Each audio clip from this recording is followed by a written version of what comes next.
Atlas, başladığımız şu yapay zeka yolculuğunda nerelere sürükleneceğimizi gösteren bir bilim kurgu filmi. Agent Atlas Shepard has spent years of her life hunting the artificial intelligence known as Harlan. Originally engineered to advance humanity, he instead nearly ended it. Aşamalar şunlar. Önce robotlar, robotlarla birlikte androidler ve androidlerin beyinleriyle insan beyinlerinin nöro bağlantıyla bir bütün olması. Tüm bu ilerlemelerde nöro bağlantı aşamasında bir androidin başlattığı isyanla birlikte ciddi bir savaşın çıkması ve tüm ulusların birleşerek androidlere savaş açmasından sonra da lider olanın dünyadan kaçması. Filmin başlangıcında gelişmeler bu şekilde aktarılıyor. Filmin ana hikayesinde ise yıllar sonra kaçmış olan o androidin izinin bulunması ve bir ekibin onu yok etmek üzere gönderilmesi yer alıyor. Bu ekipte o androidle küçük bir kızken zaman geçirmiş olan bir kadın da var. İşte o kadını, Atlas'ı Jennifer Lopez oynuyor. Android'in izi Andromeda galaksisinde GR39 adı verilmiş olan bir gezegende bulunuyor. Hikayenin çoğu da o gezegende geçiyor. O gezegende saklanan ve aslında bir ordu kurmuş olan androidin adı Harlan. İnsanlar Harlan'ın ordusuna karşı kendi devasa savaş robotlarını geliştirmişler.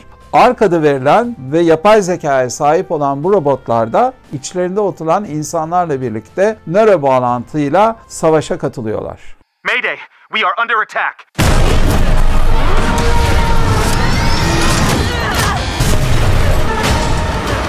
Oh my God.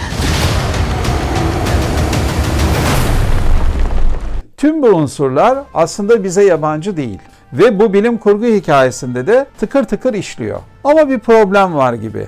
Bu problem ya Jennifer Lopez'in bu bilim kurgu filmindeki ana karaktere tam olarak oturmamasından kaynaklanıyor ya da bana göre daha çok organik olmaktan ziyade yapay bir film olmasından kaynaklanıyor. Her şey yerli yerinde fakat sanki her şey size suni geliyor. Kuşkusuz bilim kurgular da bir tür video oyunu gibi işleyebiliyor. Ama özellikle baş karakterle ilgili olarak altta yatan psikolojik bir dramı olan bu filmde daha gerçekçi bir stil beklerdim. Evet, seyrediliyor ama bittikten sonra üzerinde konuşacağınız pek bir şey kalmıyor. Yönetmen Brad Peyton'ı San Andreas filminden anımsayabilirsiniz.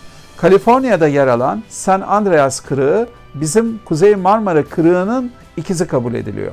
Dolayısıyla San Andreas'ta da Kuzey Marmara'daki gibi çok büyük bir deprem her an bekleniyor. İşte Brad Peyton 2015 yılında San Andreas kırığını oldukça abartılı bir biçimde harekete geçirdi.